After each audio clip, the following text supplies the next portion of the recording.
selamat siang. Assalamualaikum warahmatullahi wabarakatuh. Halo Sobat Ngom semua, gimana kabarnya di siang hari ini? Hari ini tepat di tanggal 9 Januari 2023 ada program baru dari Diskominfo Provinsi Kalimantan Timur bekerja sama dengan Rumah Diswe nomor 1 Kaltim, yakni Parlementaria. Nah, Parlementaria ini akan hadir tentunya menemani Sobatkom semua pada hari Senin pukul 2 siang hingga 3 sore ya.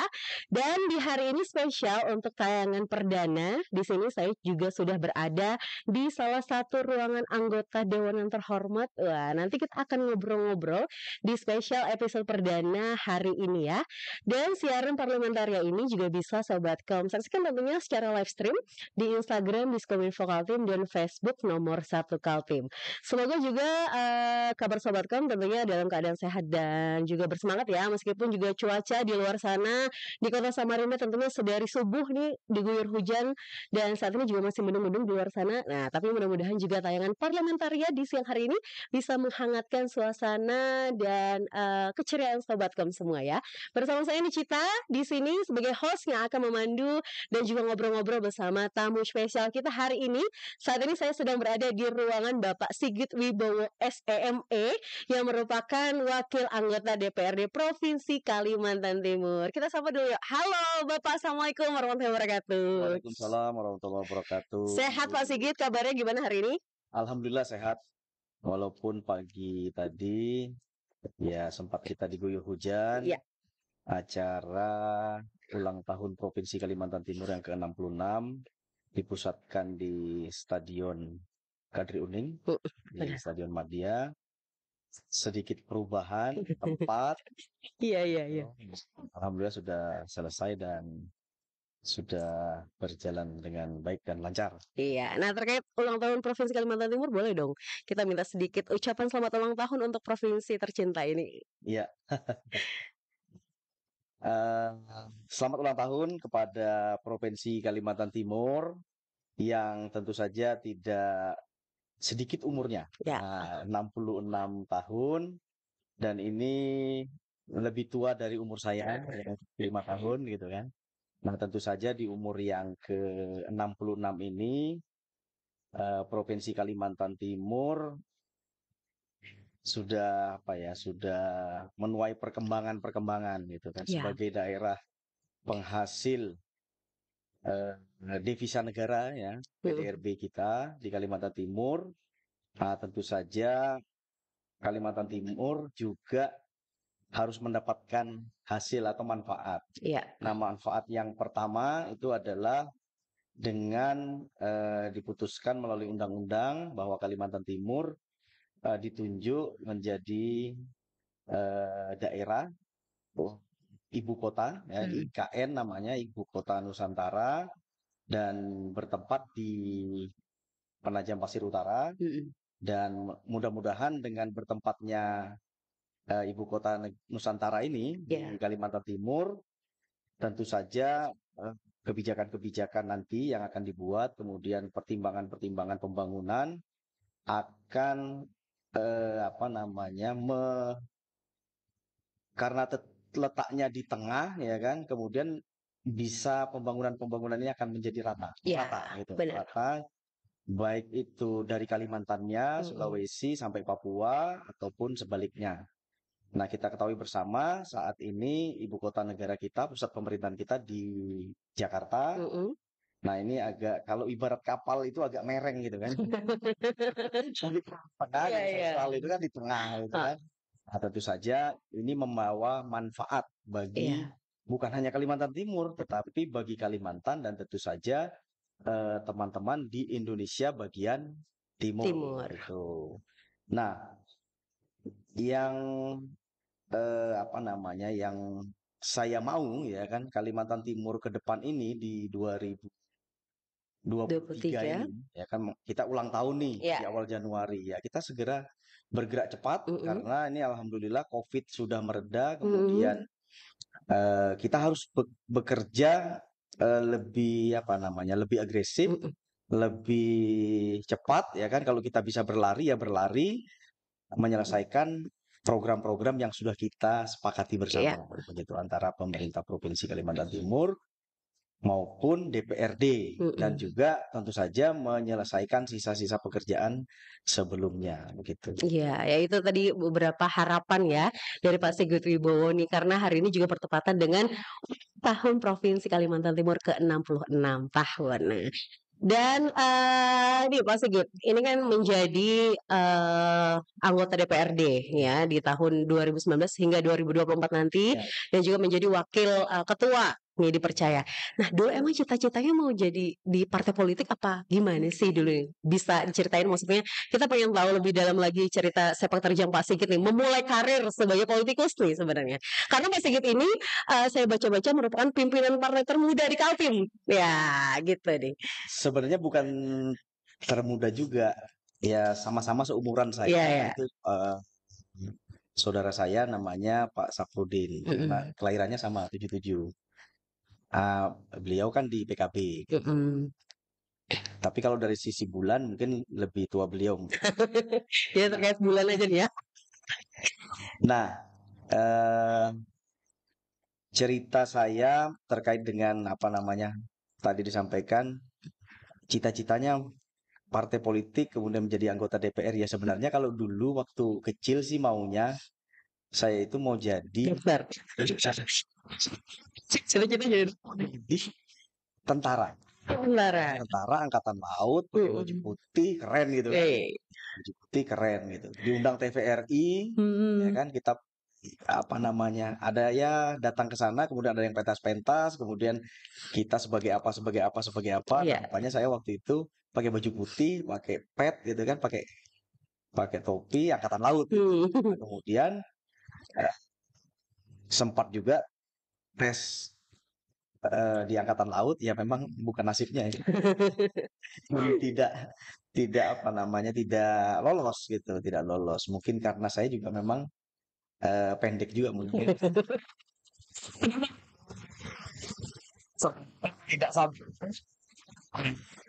Nah, kemudian kenapa saya berkiprah di partai politik sebenarnya ya karena bibitnya itu ya dari apa ya, dari organisasi. Karena organisasi, kemudian kita di kampus pernah jadi ketua BPM, Fakultas Ekonomi dulu kan, Fekon Unmul. Kemudian saya membentuk bersama teman-teman di Unmul Presidium Universitas Mula Warman, Presidium Mahasiswa Universitas Mula Warman. Nah, cikal bakalnya itu setelah tahun 97 itu ketua senat terakhirnya itu adalah Bang Senjihan. 98 kita demo rame-rame, kemudian tidak berlanjutlah senat itu. Nah, kemudian kami sebagai badan perwakilan ya, badan legislatifnya lah di Universitas Mula Warman berkumpul. Jadi beberapa fakultas waktu itu teman-teman saya, ketua-ketua BPM merancang mendirikan sebuah organisasi namanya Presma, Presidium Mahasiswa Universitas Mula Warman. Nah, alhamdulillah berjalan. Nah, kami berharap waktu itu 1 periode saja, kemudian berganti menjadi badan eksekutif mahasiswa kan. Karena memang kecenderungan teman-teman mahasiswa ini apa ya, melihat dari sisi saling kepercayaan begitu. Kalau biasanya kan badan eksekutif tunggal ya kan, presidensial. Nah, kemudian kita bentuklah untuk membangun kepercayaan kembali presidium begitu. Nah, kemudian setelah dari mahasiswa, kemudian saya sempat beraktivitas di lembaga swadaya masyarakat namanya Walhi. Nah, disitulah saya apa namanya ya, ada kasus-kasus, ada laporan-laporan dari masyarakat, dari warga. Kemudian ya kita mengadvokasi, ya mengadvokasi. Contoh saja kasus yang pernah ditangani Walhi dulu terkait dengan perkebunan. Gitu. Kan dulu ketika awal ya biasalah pengusaha-pengusaha itu mengeksploitasi dulu hutannya itu menjadi modal, kemudian bertanamlah mereka itu. Nah, makanya sampai ke land clearing. Nah, ini kan juga terjadi protes dari masyarakat setempat, desa-desa setempat. Nah, itu mereka melapor ke kita, kemudian kita coba diskusi, kita obrolin, kita aturannya dari sisi aturannya, kemudian sekaligus kita pembelajaran kepada masyarakat, Ya. itu. Pembelajaran kepada masyarakat supaya bisa mereka mengadvokasi juga dirinya, gitu, sambil kita dampingi. Nah, kemudian ada yang cukup lumayan besar itu ya advokasi terhadap PT Kem kan, PT Kem waktu itu. Nah, ini sampai internasional sebenarnya dan dedengkot senior-senior di NGO Kaltim gitu kan. Nah, itu yang menangani lebih dulu. Iya. Nah, kalau kami ini yang baru-baru yang muda itu tinggal melanjutkan saja waktu itu. Ya dedengkot NGO di Kaltim ya seperti Mas Nil Makinudin ya kan sampai sekarang kan masih berkiprah kan. Kemudian ada Mas Nuripto, Mas Triwahyudi, Bang Abrianto, Bang Udin, Sarifudin, Iya. dulu di KPU Kota Samarinda. Kemudian banyaklah tokoh-tokoh, termasuk juga mantan direktur eksekutif Walhi Nasional itu Bang Longgena Ginting. Dulu kan alumni Fakultas Kehutanan Universitas Mula Warman dan banyak teman-teman lagi. Gitu. Ya jadi ya kalau saya sih mengalir apa adanya, apa yang bisa berkegiatan dan sebagainya. Nah, ketika reformasi 98 saya ini memang sudah, maksudnya itu udah punya gambaran lah. Ini kemana ini yang partai reformasi, apa kayak gitu-gitulah. Gitu kan. Nah, kemudian sempatlah diajak di Barisan Muda PAN, gitu kan. Cuma ya karena masih terikat dengan LSM kan kesana kesini kesana sini. Nah, kemudian akhirnya tahun berapa itu saya bergabung di Partai Amanat Nasional gitu. Kalau salah 2006 atau 2007. Bergabung di Partai Amanat Nasional. Waktu itu ketuanya masih Pak Andi Harun, sekretarisnya Pak Darlis. Itu. Nah, ya mulai belajar di Dari situ. situ ya. Belajar dari situ. Nah, kemudian ya sambil-sambil juga usaha kecil-kecilan lah belajar-belajar kan jadi kontraktor gitu kan. Belajar-belajar jadi kontraktor supaya tahu juga kita kan berusaha ya artinya kalau saya ini kan latar belakang keluarga saya ini kan bapak ibu saya guru. Nah, guru SD, bapak saya dulu sempat kepala sekolah 2 periode. Kemudian ibu saya guru SD udah pensiun. Nah, cuma kadang-kadang ya keminiman apa nah, minim materi mungkin kan. Jadi saya pokoknya saya mau bercita-cita ya apa namanya ada uang gitu Iya, loh iya, iya, maksudnya. iya. Ya Benar, benar, berusaha benar. supaya saya bekerja entah itu dulu sih ketika saya lulus SMP maunya itu karena ngutak-ngatik kan dulu kan elektrik kan maunya ke STM bagian elektronik gitu kan. Rupanya orang tua saya ini berpikir bahwa nanti kuliah di Fakultas Kehutanan gitu. Fakultas Kehutanan Karena dulu memang Fakultas Kehutanan tuh paling top lah ya, Pak ya. Nah, cuma mungkin di SMA Negeri 1 saya masuk di SMA Negeri 1 Balikpapan, rupanya ya nilai saya pas-pasan. Kemudian ya karena di sosial kan, sosial akhirnya ya udah kuliah di Universitas Mula Warman, saya lulus 96, sempat tes di Samarinda, saya nggak lulus karena saya datang ke Samarinda waktu itu kok beda ya Samarinda sama Balikpapan ya. Situasi kondisinya dan sebagainya gitu.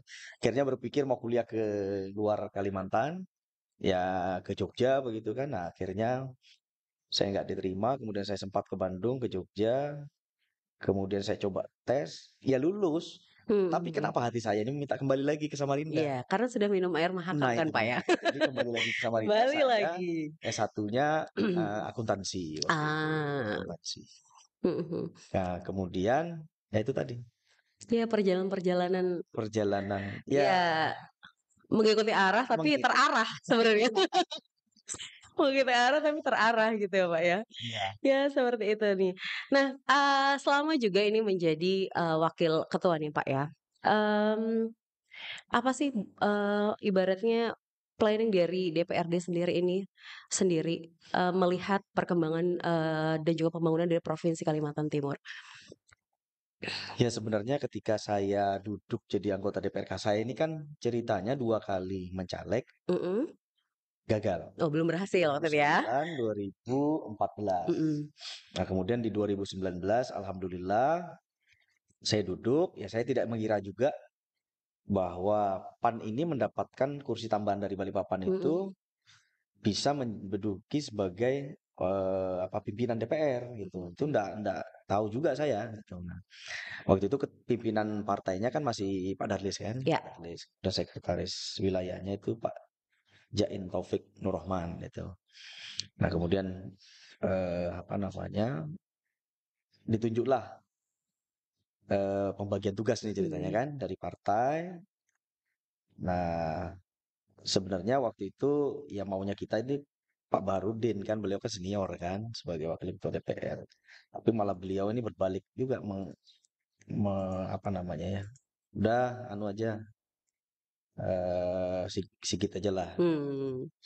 Ya saya bilang, nah akhirnya diputuskan lah gitu. Nah itu disampaikan ke DPP karena kan memang DPP yang punya keputusan kan. Yang punya keputusan adalah DPP, kemudian surat terima SK dan menjadi pimpinan. Ya, menjadi pimpinan ini juga cukup luar biasa sebenarnya. Kalau tidak ada pengalaman berorganisasi ya kan, karena ini yang dipimpin luar biasa. Iya. Mantan bupati. Benar. Kemudian ya artinya orang-orang yang top-top lah, ya kan. Mantan ketua DPR. Tapi sebelum itu setelah terpilih rasanya gimana nih Pak? Saya itu karena ya terpilih ya senang gitu, senang tapi kan ini amanah gitu kan, amanah yang harus kita jalani. Tanggung Karena jawabnya juga saya lebih besar. juga mencari suara itu artinya dari RT ke RT, kemudian sebelum-sebelumnya juga saya pernah ketemu dan kemudian tahu permasalahan, tahu persoalan ya kan. Nah, ya artinya langsung mengacu dari persoalan-persoalan tersebut ya kita perjuangkan di DPR gitu. Nah, tentu saja programnya dari pemerintah provinsi gitu. Nah, cuman 2019 ini kan kita ini mengalami hal yang sulit gitu loh. Tiba-tiba COVID-19 ya kan. Kemudian ya kaget-kaget semua, kaget-kaget semua. Ya artinya apa? Yang sebenarnya kita ini udah merancang program begini supaya program kita ini juga masuk gitu kan, karena ini usulan dari masyarakat kan. Nah, akhirnya ya tidak maksimal gitu. Ya sejarahnya juga beban berat sebenarnya. Beban berat itu ya ada ya kalau masyarakat ini kan kayak umpamanya contohnya ganggang yang semenisasi, kemudian drainase, kemudian ya hal-hal kecil lah, umpamanya bantuan bibit, bantuan pupuk kayak gitu-gitu kan. Nah, kemudian ya harus menata ulang kembali gitu, menata ulang kembali. Tetapi program-program yang kecil-kecil ini ya kan harus juga ditopang, maksudnya itu program-program yang besar ini juga ada gitu lah. Nah, contoh saja di Balikpapan sekarang ini kan ya sudah seringkali terjadi gitu kan, seringkali terjadi kecelakaan di Muara Rapak gitu, Muara Rapak ya kan. Ya perjuangannya sih maunya flyover itu ada gitu kan, tetapi ya apa enggak dikata gitu kan.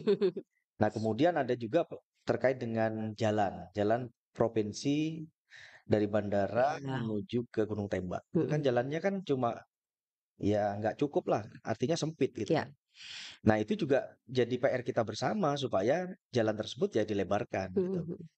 Nah, perlu pembebasan lahan gitu kan. Nah, memang jembatan di daerah Manggar itu udah dua itu, sempat membelah kan dia jadi dua gitu kan. Jadi kanan kiri, kalau dulu kan tunggal satu, jadi bersesak-sesakan ketika Idul Fitri, Lebaran, Tahun Baru dan sebagainya macet gitu. Nah, tetapi dalam situasi kondisi tersebut ya kan, ya tentu saja kita tetap harus memperjuangkan apa yang mau diperjuangkan yang diusulkan oleh masyarakat begitu.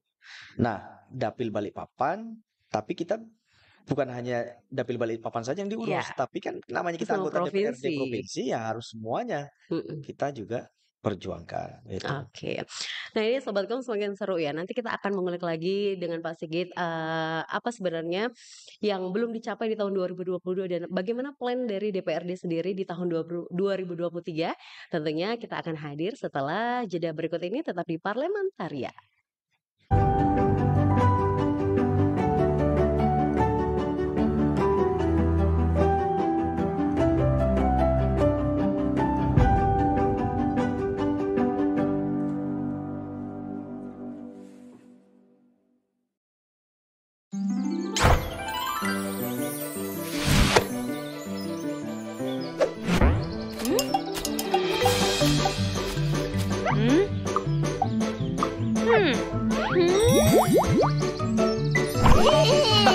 Paus.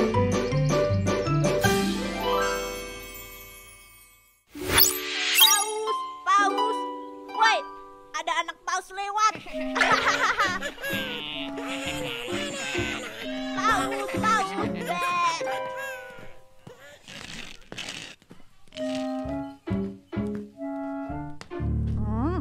Serahkan uangmu.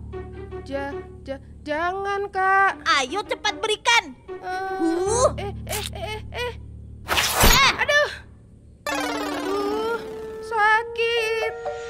Cepat berikan. Uang jajanmu masih sisa banyak kan?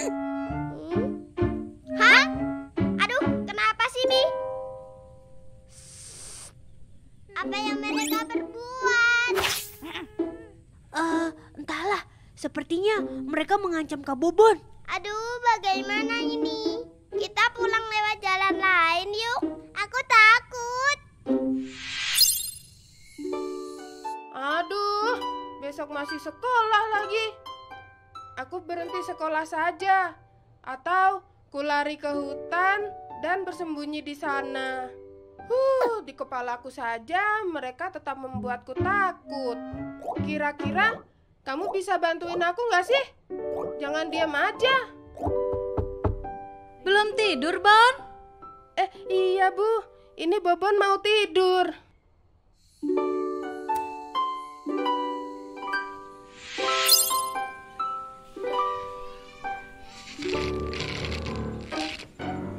Aduh, baru kali ini aku lihat ada paus bisa nyungsep.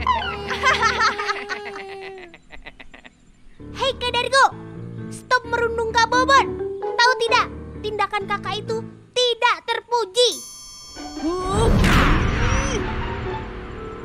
Dia sungguh menyeramkan, seperti monster.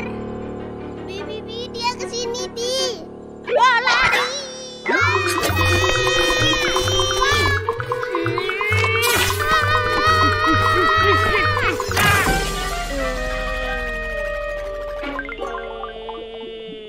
Waduh, sepertinya dia terluka cukup parah.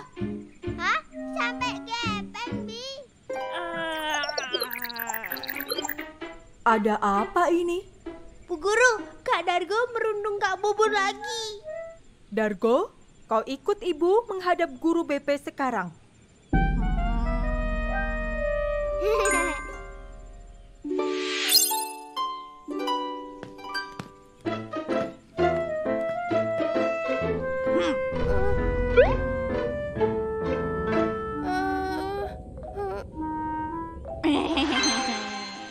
Hai Bon, bagaimana kabarmu? Kak Dargo, aku baik-baik saja kok. Syukurlah, aku minta maaf ya Bon, kalau selama ini sering mengganggumu. Tidak apa-apa Kak, Bobon malah belajar berani. Oh iya, kalau ada yang berani mengganggumu, jangan segan bilang ke aku ya. Sepertinya Kak Dargo sudah kapok, habis diingatkan guru BP.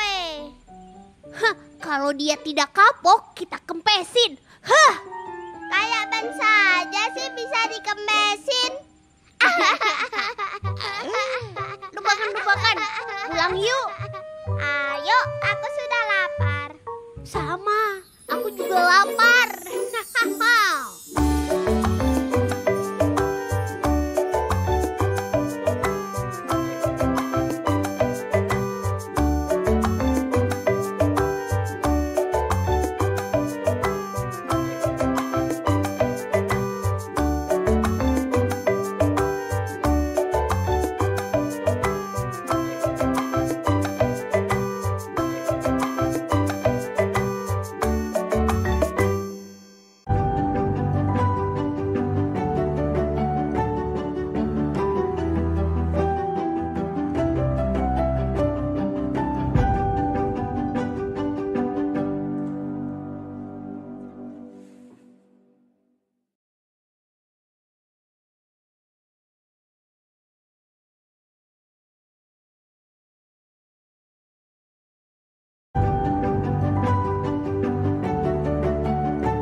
Sobatkom balik lagi di Parlementaria bersama saya Nicita dan tentunya Sobatkom semua masih bisa menyaksikan program ini di Instagram Diskominfo Kaltim maupun di Facebook Nomor 1 Kaltim. Nah Sobatkom, tadi juga kita sudah berbincang dengan Pak Sigit mengenai sepak terjang beliau dan juga beberapa bagaimana dukungan dari DPRD sendiri terhadap berbagai program dari pemerintah. Nah untuk mungkin masyarakat sendiri ini kan paling sering ya ingin tahu apa sih sebenarnya kerjaan orang-orang di dewan itu, apa cuman duduk-duduk aja terus pelesiran aja gitu. Nah padahal Sobatkom harus tahu ini banyak sekali ya program-program yang dilakukan oleh wakil rakyat di Dewan Perwakilan Rakyat Daerah tentunya di Provinsi Kalimantan Timur. Tapi sebelumnya kita tanya dulu ke Pak Sigit nih, Pak Sigit, di tahun 2022 nih ya, sebelum kita nanti membahas mengenai rencana di 2023, apa sih yang hal-hal yang belum tercapai nih di tahun 2022 kemarin? Di 2022 ini kan tugas fungsi DPR nih yang pertama adalah pengawasan, kemudian yang kedua adalah fungsi legislasi, ya, membuat aturan, perda bersama pemerintah provinsi. Kemudian yang ketiga fungsi anggaran, budgeting kan. Nah, terkait dengan legislasi memang waktu Propemperda di tahun 2022 jadi ada usulan dari pemerintah provinsi terkait dengan pembahasan raperda, kemudian dari DPR juga. Nah ini saya perda tentang yang sudah kita sahkan kemarin itu tentang kesenian, tapi akhirnya diputuskan tentang apa itu namanya, kebudayaan. Nah, kebudayaan. Nah, cikal bakalnya sebenarnya ini kan kegelisahan teman-teman yang berkiprah di seni dan budaya ini kan, supaya juga diakomodir terkait dengan tentu saja kegiatan-kegiatan yang akan didukung oleh pemerintah Provinsi Kalimantan Timur, karena undang-undang di atasnya itu sudah ada. Kita tinggal melanjutkan untuk membuat peraturan daerah. Nah, kemudian terkait dengan perda kepemudaan gitu, karena memang ada undang-undang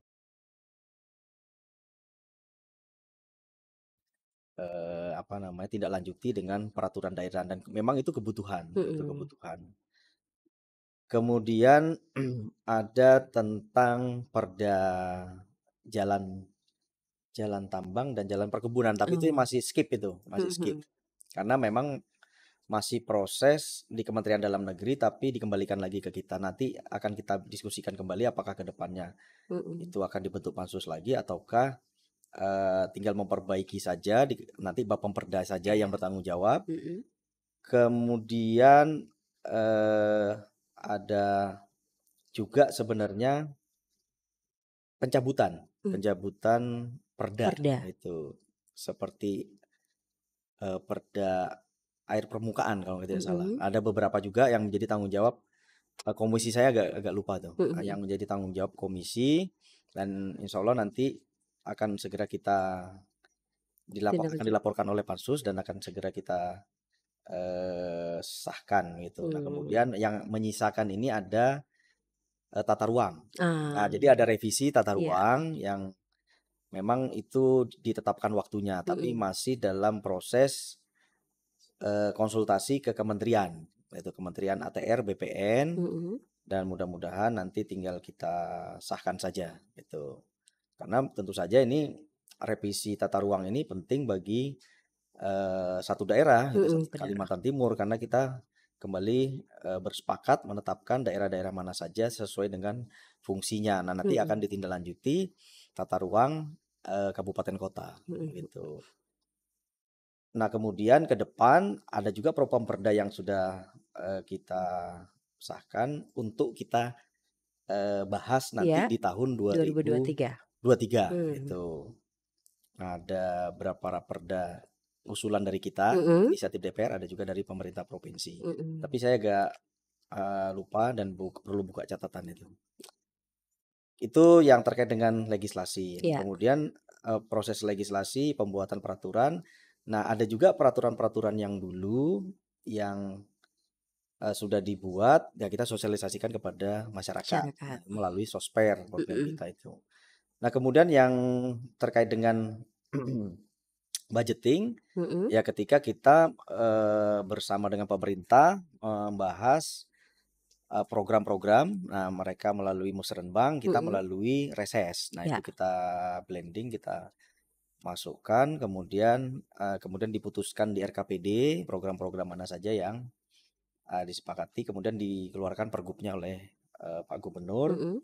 Nah, kemudian itu proses perencanaan oleh Bapeda. Nah, kemudian proses penganggarannya rapat dengan TAPD dengan Banggar. Nah, kemudian di tahun 2002 itu memang ada yang menjadi luncuran gitu. Contoh aja kayak rumah sakit Korpri, rumah sakit mata itu kan. Tapi itu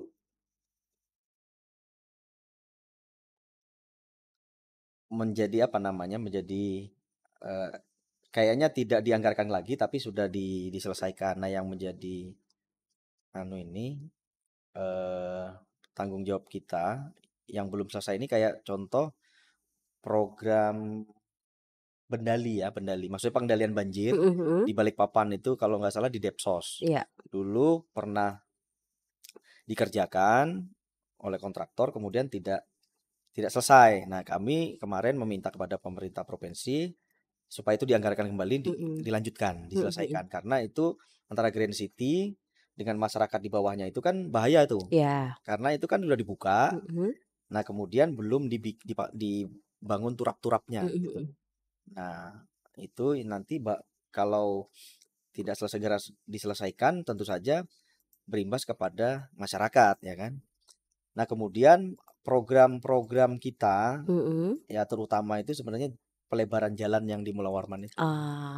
Nah, ini kita sempat koordinasi dengan Balai Besar di Balikpapan, BPJN dengan Pak Junaidi, bahwa program-program untuk Bina Marga di Kalimantan Timur itu yang menjadi tanggung jawab pusat semaksimal mungkin itu dikerjakan. Nah, contoh saja jalan yang menuju ke Pulau Balang, makanya disiapkan ganti rugi lahannya, kemudian sampai proses pekerjaan pembangunan jalannya. Nah, dari Sepinggan, dari kota Balikpapan ini kan di Bandara Sepinggan, ini kan tidak lazim kalau umpamanya dia melalui jalan umum. Nah, biasanya bandara-bandara itu kan kayak Soekarno-Hatta, khusus jalannya langsung dari tol tol langsung ke bandara. Gitu, atau putaran-putaran sebaliknya, tinggal membuat arteri-arteri jalannya saja. Nah, yang terjadi sekarang ini kan kita ini harus keluar tol, tembus jalan Mula Warman, kalaupun dibesarkan, itu kan sulit juga. Artinya ini rupanya ada kebijakan dari pemerintah pusat melalui PU bahwa akan dibangun tol dari bandara kemudian ke tol ya melalui Sepinggan, kemudian kalau nggak salah perumahan Hair itu terus ada sketnya itu. Nah, itu ya pasti ganti rugi lahan juga kepada masyarakat. Nah, kemudian sampai tembus ke tolnya. Tol nanti di kilometer kalau nggak salah 8 atau 9 begitu keluar nanti menuju ke bandara. Ke arah IKN. Iya, arah IKN. Jadi ini bandara ke sana. Jadi langsung arah aksesnya. Yang kilometer 13 itu kan. Benar-benar. Nah, arahnya ke situ. Nah, kemudian ya pembangunan kita ini kan terkait dengan rumah sakit, gitu kan, rumah sakit umum Wab Sarani. Karena itu sangat vital, itu tanggung jawab pemerintah provinsi Kalimantan Timur. Ya rumah sakit tersebut ya kita ketahui bersama banjir, ya kan. Kalau hujan banjir. Nah, kemudian ya harus kita benahi gitu rumah sakit. Nah, alhamdulillah nih Kanu Joso juga berfungsi dan maksimal gitu. Dan kita juga support kepada pelayanan publik kita gitu. Sampai benar. Juga di zamannya Pak Awang juga itu puskesmas ada yang 24 jam. Nah, ini pemerintah provinsi yang zamannya Pak Isran melanjutkan juga gitu. Nah, kemudian ada juga ya tentu saja jalan-jalan yang menghubungkan antar kabupaten kota. Ada juga yang tanggung jawab provinsi, ada juga yang tanggung jawab pemerintah pusat. Nah, alhamdulillah kilometer 38 sampai ke petung Mhm. mulus, Iya. alhamdulillah. Itu. Nah, artinya ada yang melalui pusat, Pusat. ada yang dana dari DAK pusat Mhm. yang dikerjakan oleh PU provinsi, ada juga kalau tidak salah dari pemerintah provinsi juga. Gitu. Nah, ini ngomong-ngomong soal jalan ya, Pak, ya, saya putus. Ini ada, sobatkom semua, ini yang pendengar kita live ini, ada yang bertanya nih, dari Bayong. "Pak, mau tanya, soal flyover Rapak di Balikpapan, kenapa DPRD belum mau kasih anggaran? Apa ada kendalanya?" Sebenarnya begini, itu sebenarnya kan apa namanya, awalnya itu kan rencananya itu yang membuat adalah perencanaan yang membuat adalah pemerintah Kota Balikpapan. Mhm. Nah, kemudian pemerintah Kota Balikpapan tidak cukup uang karena itu besar kan. Kemudian ada bincang-bincang mungkin dari Pak Gubernur lah dengan Pak Wali Kota. Mhm. Nah, akhirnya ditariklah itu. Nah, ketika itu kan kami ini baru masuk kan ini kan, Mhm. baru masuk di DPR. Nah, eh, bukannya DPRD provinsi ini tidak mendukung gitu kan, tetapi ada hal-hal yang memang secara apa ya, secara teknis apa juga kita harus ya harus mengetahui gitu kan, harus mengetahui kemudian jangkauan waktunya itu. Nah, pada waktu itu memang kalau kita tidak tetapkan kemarin-kemarin, karena ini kan anggarannya besar gitu kan. Mhm. Nah, jadi ini memang tugas sebenarnya itu kan jalan-jalan nasional ya. Iya. Jalan nasional, kemudian inisiatif dari pemerintah Kota Balikpapan membuat desain, Mhm. kemudian ada niat baik Pak Gubernur untuk membangunkan dengan multi years. Multi years itu tahun jamak, artinya nggak kuat kita kalau sekali Mhm. kan sekali jalan gitu kan. Nah, cuma ada pertimbangan-pertimbangan lah teman-teman waktu itu. Nah, sehingga bukan kita tidak menyetujui, kita kalau saya pribadi ya kan, ya setuju gitu kan. Mhm. Tapi ada pertimbangan-pertimbangan teknis gitu, yang sempat saya bicarakan Ah. dengan PU, saya Mhm. bicarakan dengan instansi teknis gitu kan.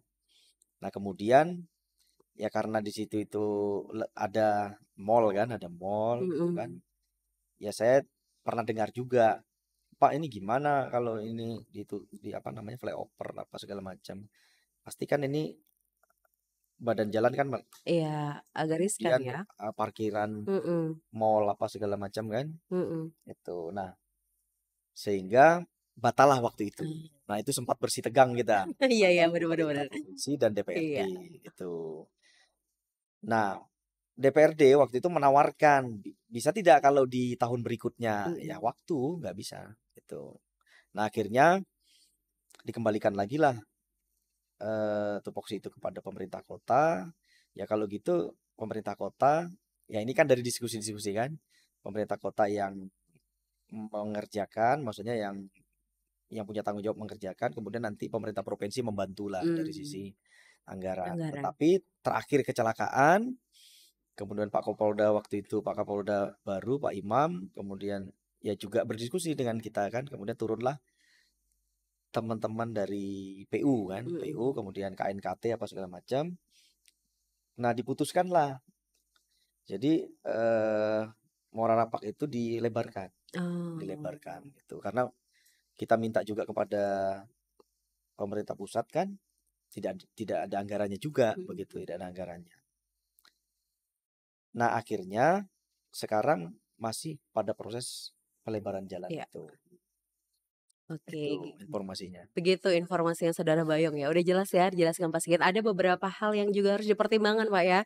Bukan maksudnya DPRD ini tidak mendukung, tapi ada berbagai hal yang harus memang duduk bersama, harus diputuskan bersama seperti itu. Ini demi juga kebaikan ya antara pemerintah provinsi dan juga untuk masyarakat ke depannya. Nah, ini Pak, tadi kan dari tadi kita ngobrolin soal kelembagaan DPRD. Nah, Bapak ini sebagai ketua PAN di Provinsi Kalimantan Timur juga ya. Nah, apa sih sebenarnya ini di tahun 2023 nih strateginya PAN sendiri ini? Kalau PAN, ya ini alhamdulillah kita dapat, maksudnya ini ketua umum ngambil lagi nomor 12 ya. Ya. Ya, artinya kampanyenya akan lebih mudah lah begitu kan, Mhm. lebih mudah daripada kita mengganti nomor urut lagi ya kan, mungkin bendera kita yang lama gitu kan, atribut kita yang lama masih bisa dipakai. Nah kemudian kalau dari sisi organisasi ya kan, kayak kita sudah tuntaskan secara kelembagaan dari kongresnya Muswil sampai ke ranting-ranting rayon, subrayon gitu kan. Nah sampai ke pendaftaran partai politik gitu. Nah saat ini ya kita ini kemarin kan disibukkan sama pendaftaran partai politik gitu kan. benar. Akhirnya lolos begitu. Nah alhamdulillah tidak apa namanya, tidak verifikasi faktual lagi gitu kan, yang tinggal yang mendaftar baru atau yang partai politik yang tidak masuk di PT kan, parliamentary threshold, itu yang diverifikasi faktual. Nah sudah selesai semua dan disahkan menjadi peserta pemilu. Nah tentu saja konsolidasi terus kami. Yang pertama itu konsolidasi terkait dengan struktur kita, kemudian sampai ke pembukaan pendaftaran caleg, pencalekan dini kalau kita di PAN itu udah lama kita sudah apa namanya sosialisasikan, sudah kita umumkan. Nah kemudian ini proses masuk ke apa namanya pendaftaran caleg yang sebenarnya gitu. Sebenarnya maksudnya itu ya nanti akan dibawa ke KPU gitu, sesuai dengan tahapannya kan. Nah, nanti kita daftar, kemudian DCS baru nanti DCT gitu. Nah kita dalam progres melengkapi daftar caleg kita. Jadi dari yang RI-nya, provinsi sampai kabupaten kota. Dan tentu saja mempersiapkan kader-kadernya. Tokoh-tokoh masyarakat, kemudian ketua partainya supaya ya kita juga mendulang suara yang bagus kan. Nah tentu saja mendudukkan kader-kader kita menjadi anggota di masing-masing tingkatan, anggota DPR. Iya. Kalau misalnya apa yang akan didorong oleh teman-teman dari PAN sendiri untuk masyarakat Kalimantan Timur nih Pak khususnya? Kalau kami PAN Kalimantan Timur, ya artinya kita ini kan kembali ke basis gitu kan. Kembali ke basis. Kalau apa yang mau didorong ya kan, tentu saja ya kita kan sudah nih ditetapkan sebagai IKN, ya kita maunya ini berjalan terus. Ya kita menjaga itu, ritme itu kan, supaya pimpinan kita di PAN ini terus juga mendukung gitu kan, jangan sampai nanti berubahan lagi kan. Artinya ini pimpinan parpol semua pasti menjabat pejabat negara di sana kan, di pemerintah pusat. Nah kalau itu yang secara nasional, tetapi kalau kita sih hal-hal yang kecil ya kita lakukan ke masyarakat yang sekarang menjabat sebagai anggota DPR. Ya kan, ya harus turun ke masyarakat melalui programnya DPR maupun ya memang betul-betul tugas kepartaian kepada masyarakat gitu. Ya betul-betul ya berjuang gitu. Jangan nanti tiba-tiba mau mencalek di situ juga ya kan. Di situ juga dia bersosialisasi gitu kan.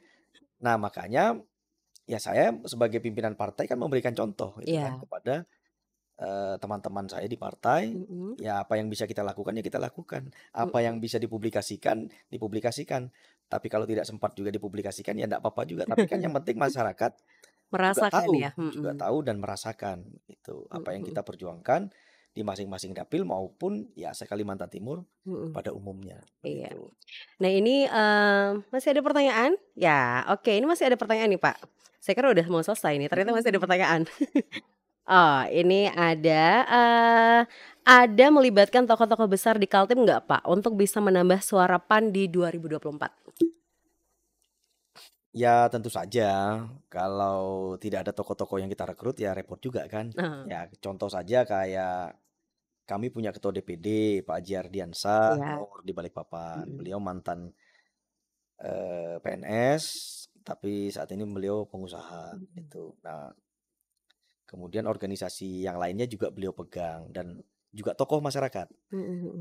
Nah, beliau nanti mencaleg di DPRD Kota Balikpapan, Dapil Balikpapan Barat. Nah kemudian ada juga ketua partai kita, namanya itu Pak Abdul Rahman Agus. Nah beliau ini bekerja di transportir gitu, transportir minyak di daerah Mahulu dan Kubar dan sebagian juga di beberapa tempat itu. Nah dengan ya kita juga merekrut tokoh-tokoh ini ya supaya ya kita mendulang gitu. Nah untuk yang DPR RI sendiri nanti calegnya itu ada namanya Pak Erwin. Pak Erwin ini orang Samarinda, tapi berkiprah di Jakarta, pengusaha di Jakarta, sekarang menjadi pengurus di DPP PAN sebagai wasekjen, dan beliau juga Panwilnya Kalimantan Timur dan juga merangkap sebagai ketua MPP, Majelis Penasihat Partai di Kalimantan Timur. Nah, kemudian ada Bu Siti Komaria, dulu anggota DPRD provinsi. Kemudian ada Pak Irianto Lamri. Nah, karena ini memang ketua umum yang langsung menghubungi Pak Irianto Lamri untuk mencalek di DPR RI dari Partai Amanat Nasional, dan ada beberapa tokoh-tokoh lagi. Nah, sebenarnya teman-teman juga ketua-ketua DPD ini juga mencari tokoh-tokoh yang ada di daerahnya masing-masing. Kayak di Kubar kita ada Pak Sofian ketua DPD-nya, kemudian kita ada 3 kursi di sana. Kemudian di Kutai Timur ada 3 kursi, Pak Asmawardi ketuanya. Kemudian di Bontang ada Pak Haji Ridwan 2 kursi, di Berau ada Pak Yusuf. Nah, itu 1 kursi. Kemudian di Kukar ada Pak Fahrudin yang menggantikan almarhum Pak Supriyadi. Nah, ini juga tentu saja mempersiapkan tokoh-tokoh di sana. Nah, kebetulan Partai Amanat Nasional ini, karena ketua Bapilunya adalah Pak Baharudin Demu, ketua Bapilunya sekaligus merangkap ketua Komite Pemenangan Wilayah, sekaligus sebagai Komite Pemenangan Pemilu untuk wilayah Kalimantan Timur, Pak Baharudin. Nah, artinya beliau ini anggota Dewan beberapa periode, dari Kukar 1 periode, kemudian di Provinsi 2 periode, artinya bertanggung jawab penuh terhadap pemenangan untuk PAN di Kalimantan Timur, baik itu DPR RI untuk 1 kursi, untuk DPRD Provinsi kita targetnya 8 kursi, kalaupun mentok 6 kursi gitu kan. Kemudian kabupaten kota ya kita maksimalkan 1 fraksi. Oke, kalau gitu terakhir nih Pak ya, pesan buat para kader PAN di Kaltim nih apa nih? Memasuki tahun politik. Saya berpesan kepada tentu saja pimpinan-pimpinan partai, baik itu di wilayah maupun di kabupaten kota, maupun kader-kader Partai Amanat Nasional. Tentu saja saya meminta dengan hormat selalu bersama dengan masyarakat. Apa yang menjadi keluhan masyarakat kita tampung, kalau belum bisa dikerjakan sekarang, informasikan kepada pimpinan partai setempat, pimpinan partai di tingkat wilayah maupun anggota DPR, supaya bagaimana kita juga bisa memperjuangkan itu.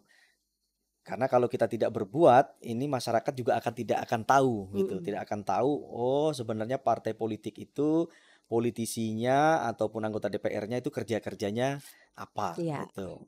Nah, kemudian ya ini banyak yang bisa dicontoh gitu kan, ada Pak Baharudin, ada Pak Nasirudin, ada Pak Haji Jawad, ada Bu Sukmawati gitu kan, yang sudah menjadi anggota DPR. Kemudian kabupaten kota juga banyak contoh-contohnya gitu, yang memang kita harus bekerja secara maksimal gitu. Nah, kemudian ya tentu saja ya kita persiapkan adalah tim, ya relawan kita. Nah, saya berharap teman-teman caleg sudah membentuk tim. Kalau tidak ada tim ya nonsen gitu. Nah, kemudian ya tentu saja persiapkan juga ya kan amunisinya gitu. Ya artinya kan dana kampanye juga harus kita ada, nanti kita sosialisasi seperti itulah, sosialisasi dan sebagainya. Dan saling bahu-membahu. Karena memang pada hakikatnya satu dapil itu sebenarnya bukan lawan tapi mitra. Bekerja sama ya kan, berbagi tugas untuk mendapatkan suara. Nah, kemudian nanti akan dihitung bersama-sama itu. Oke, baik. Terima kasih banyak loh Pak Sigit. Kita juga dapat pencerahan nih bagaimana teman-teman dari DPRD provinsi ini memiliki banyak sekali kerjanya yang begitu nyata seperti itu ya Pak ya. Baik yang belum terpublikasi maupun yang sudah terpublikasi, dan juga kita dapat tips-tips dari Pak Sigit bagaimana sih cara juga agar bisa menjadi kader-kader yang luar biasa ya Pak ya. Terutama Pak Sigit sendiri dari fraksi Partai Amanat Nasional. Terima kasih sekali lagi untuk waktunya Pak ya. Semoga sehat terus Pak.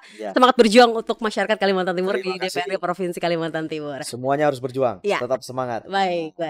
Baik Sobatkom, sampai di sini perjumpaan kita di episode perdana Parlementaria. Jangan lupa setiap hari Senin pukul 2 hingga 3 sore hari dan akan bisa disaksikan secara live stream di Instagram Biskominfo Kaltim dan Facebook nomor 1 Kaltim. Saya Nicita mohon undur diri. Wassalamualaikum warahmatullahi wabarakatuh. Sampai jumpa di Senin depan. Bye.